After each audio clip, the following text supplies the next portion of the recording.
Hey y'all, how y'all doing? Okay, so this is that part two to the Taurus video. My phone, the video stopped, but basically, Taurus can learn from Libra to use that throat energy and use your vocalize how you feel before the build up happens and you um start to lash out and you start to see red before you, because it's like being fixed signs.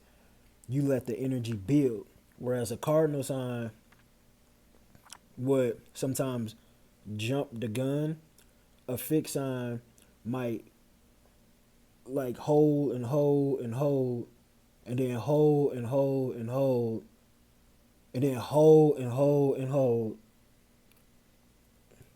and then hold some more, and then just blow up about some shit that happened like 2 years ago, plus whatever's going on right there, plus this, plus this, plus this, and holding that uh holding that emotional spectrum, not emotional spectrum, holding that emotional energy in, whether it's negative, because it can work both aspects. It can work for the negative and the positive. But right now we just trying to focus on the negatives. Well, I'm not really focused on the negatives, but how would it be healthier to express the how you feel before it gets to a boiling point? And that's something that you can learn from Libra. Another thing you will also learn from Libra is the lightening up of things. Like, because it's an air sign, then you got an earth sign, then you got a fixed, you got a cardinal. Sometimes Tauruses get in such a rut or such a like a fixed, stable spot, like I'm not moving. That then they get like they need to they build something, but then sit on it, and then they forget to move, and then you know what I'm saying, it just becomes in a rut, and the energy becomes stale and stuff like that, and it'll be people try to convince you to move, and you just don't want to move, even though you should move and you should experience new things. Um, that's another thing that you can learn from Libra, especially dealing with like relationship aspects of it. You can't incorporate other people's ideas in it too. Don't forget that it's a relationship is y'all going to a place, or y'all going to a destination, or y'all going to a goal, or you going to everybody. Both parties in a relationship have things that they want to get accomplished, and uh, you would a Taurus would be so fixated on what they trying to do that they forget about the other person, and not forget about them as in like, oh well, the like leave the person, but forget them in the sense of like that person has ideas and goals and visions and things that they want to get accomplished as well. So Libra can teach you that balance too, and that to communicate versus letting things build up and build up and build up. Um, and then too, the trines, because like I said, it's you got your neighbor energy, which is your neighbor energy Scorpio. Nope. You got your neighbor energy. Your neighbor energy is Libra, and then you have your what you call it, your uh opposite polarity, which is Scorpio.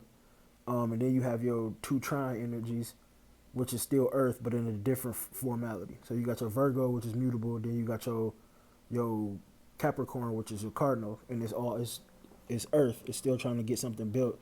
Um, what you can learn from Virgo is to sometimes take other people's ideas under consideration, and the to incorporate other people's ideas in your building, to gather the information. You don't have to go in depth with that information how you would on one thing. You gather a bunch of different informations, and it's not going to take away from what you building. It can actually add to it.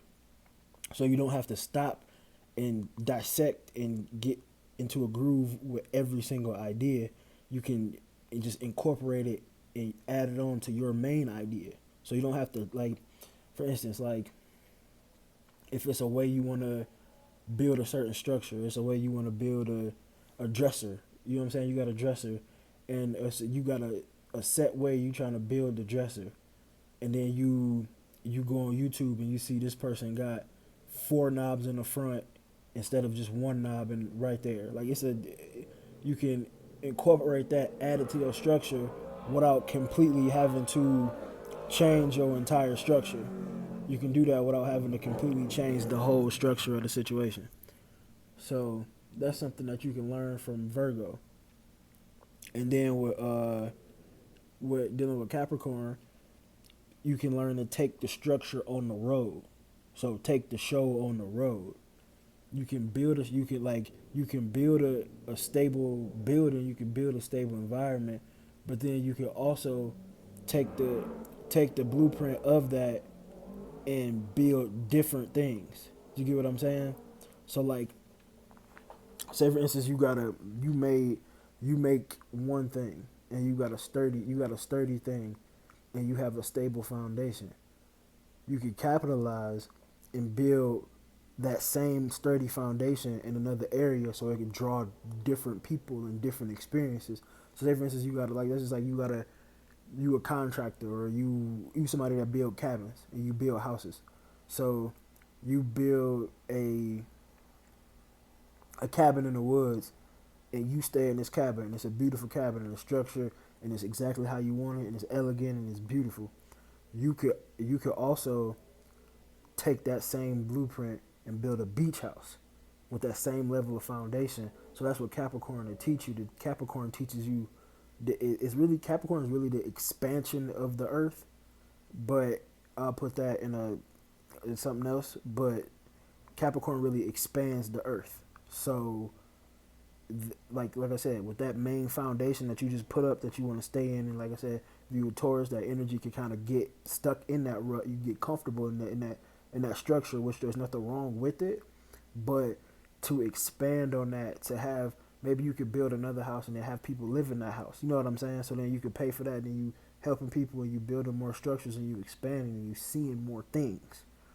You incorporating you incorporate more things. I'm gonna have to add these into the the videos at a later date, but it's funny that the moon is actually well not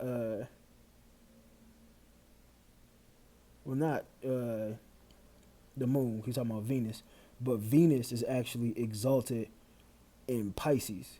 And when you think about that from energy perspective, when you think about Venus being love, appreciation, value, but the signs that they dealing with, they in the quadrants of Taurus is in the quadrant of personality, and it's the first quadrant. It's the quadrant of personality, and it's also the quadrant of like self, your self person, like not person, like not your personality, but it's more of the survival quadrant, or the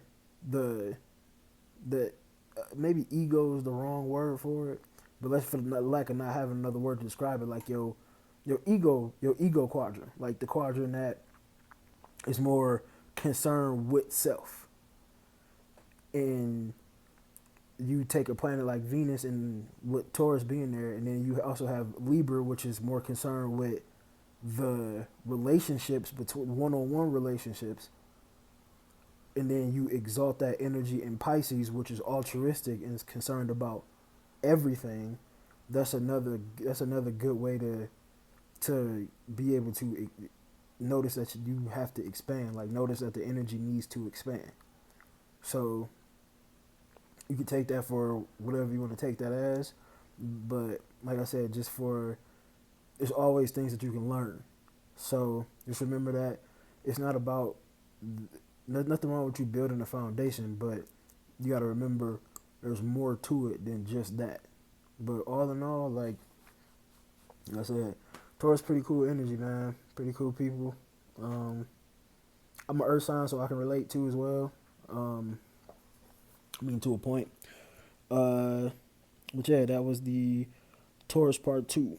So I'm gonna drop some more vids. Remember, you're not it. You just doing it.